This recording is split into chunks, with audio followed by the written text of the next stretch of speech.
La remise de leur attestation de réussite marque une étape importante et peut-être un tournant dans leur vie. 11 personnes à mobilité réduite ont brillamment réussi leur formation en hôtellerie-restauration.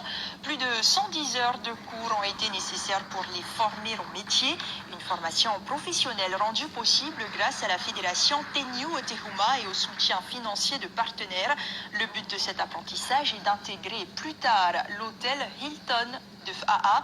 Une réelle chance pour eux quand en Polynésie, sur plus de 12 000 personnes à mobilité réduite recensées, seules 361 possèdent un contrat à durée indéterminée. Ismaël Tahiata, Evar Apoto et Mirko Vanfou. L'oreiller. Pillow. Very good. Pillow. Ici, on parle de couette, de lit, de drap. Ce n'est pas le coin câlin, mais le cordon gris. Des mots de vocabulaire essentiels pour ceux qui se destinent à travailler dans un hôtel. Depuis la Covid-19, le tourisme va mal, mais c'est dans ce secteur qu'ils comptent bien un jour travailler. Nous restons confiants et nous avons pour objectif de se dire que même si les frontières seront fermées d'ici quelques jours, ça ne s'éternisera pas forcément. Donc, il y aura forcément un temps où tout redeviendra à peu près normal, on va dire. Écotourisme, culture, en plus de l'anglais, depuis un mois, ces stagiaires enchaînent les cours théoriques et pratiques. Objectif, obtenir les compétences nécessaires pour travailler dans l'hôtellerie et la restauration. C'est formidable parce qu'en à peine 20 heures, ils ont une facilité à acquérir des bases qui est impressionnante. Je ne le dis pas juste parce qu'ils sont là, vraiment. Voilà, c'est impressionnant parce qu'ils apprennent très vite et voilà. Après, c'est à eux de travailler de leur côté, évidemment, puisque ça suffit jamais. Hein.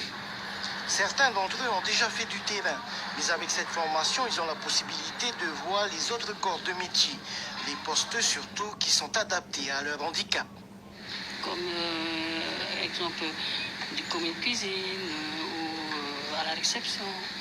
Nous avons aussi des personnes qui veulent postuler pour l'économa, aussi bien plagistes et en housekeeping, ce qu'on appelle femme de chambre et room service. Il y a plein de choix. Pour le moment, je me suis orienté au housekeeping. Mais pourquoi le housekeeping?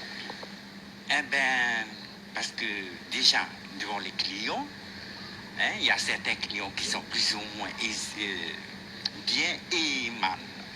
Alors, c'est pour ça que je voulais aller dans housekeeping, comme ça, je n'ai pas de contact avec les clients. Le recrutement du personnel, c'est le travail de Sébastien. L'hôtel pour lequel il travaille ouvrira en juillet. Son employeur tient absolument à participer à l'insertion des personnes reconnues comme travailleuses handicapées.